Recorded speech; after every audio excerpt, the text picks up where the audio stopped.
হ্যাঁ, ওনার পায়ের নিচে কতটা মাটি শক্ত 2024 সেটা দেখা যাবে।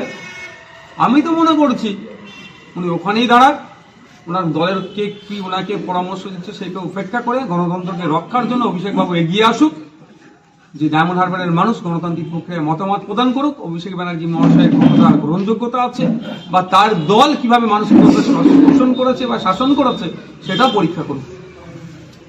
আচ্ছা, কালকে ভোটে যেভাবে নিরাপত্তা দেখা গেছে এবং নিরপেক্ষ ভোট হয়েছে, সেক্ষেত্রে কি এভাবে নিরাপত্তা দিয়ে সব জায়গায় ভোট করলে কি রেজাল্ট পাল্টে যেতে পারতো? অবশ্যই পুলিশ যখন ভুল করে তার আমরা সমালোচনা করি। পঞ্চায়েত নির্বাচনে পুলিশের ভূমিকা নিয়ে সমালোচনা করেছি। মাদ্রাসা হাই মাদ্রাসার ম্যানেজিং কমিটি নির্বাচনে গতকালকে যেভাবে পুলিশ সক্রিয় ছিল সেটাকে আমরা কুর্নিশ জানাচ্ছি, সাধুবাদ জানাচ্ছি। তার সাথে এটাও বলবো এটা কিন্তু কোর্টের একটু মনিটরিং ছিল, কোর্টের নির্দেশনা ছিল।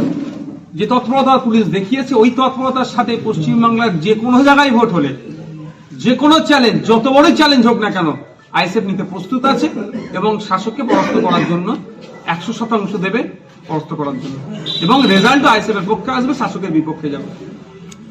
আগামী দিনে কি ভাবছেন? আইএসএফ এর তরফ থেকে সারা রাজ্য জুড়ে প্রার্থী দেওয়া হবে? কতগুলো সম্ভব নয় এই মুহূর্তে, এই জায়গায় আমরা পৌঁছাইনি।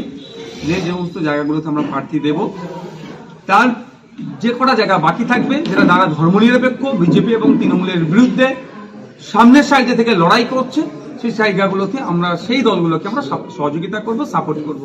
আর বলছিলেন যে কোঅপারেটিভ ব্যাংক এবং আরো বিভিন্ন স্কুলে আপনারা এই জাঙ্গিপাড়া ব্লকের, যেহেতু জাঙ্গিপাড়া ব্লক ফুরফুরা অঞ্চলের বেশ কিছু জায়গায় নির্বাচনকে দীর্ঘদিন ধরে আটকে রাখা হচ্ছে, ওই মনোনীত দিয়ে সিলেকশন করে চালানো হচ্ছে, ইলেকশন কোনো হচ্ছে না। যেমন কোঅপারেটিভ ব্যাংক আছে আমাদের এতে রামপাড়াতে, ওখানে অনেক প্রপার্টি ছিল, কিন্তু দুঃখের বিষয় সেটা আজকে এক প্রকার ব্যাংকটা ধ্বংস হতে চলেছে, দুর্নীতি হয়েছে। দুর্নীতি মুক্ত হওয়ার জন্য আমরা সেখানে আগামী দিনে আমরা কন্টেস্টে যাব, মানুষের কাছে যাব। মানুষ যদি রায় আমাদের পক্ষে দিয়ে চালাবে। সামান্য একটা উদাহরণের হিসাবে বলছে, ওখানে যেভাবে লোন দেওয়ার নামে দুর্নীতি হচ্ছে এটাকে জনমানুষে আনা দরকার।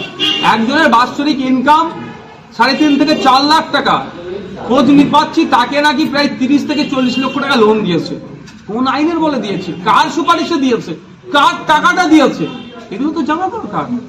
এইগুলোর জন্যই আমাদেরকে কমিটির মধ্যে আসা দরকার। আমাদের মিনস মানুষকে আসা দরকার, যারা জনগণের কথা ভাববে, সোসাইটির কথা ভাববে, ওই কোঅপারেটিভ ব্যাংকের কথা ভাববে, তাদেরকে আমরা জিতিয়ে ওখানে পাঠাবো।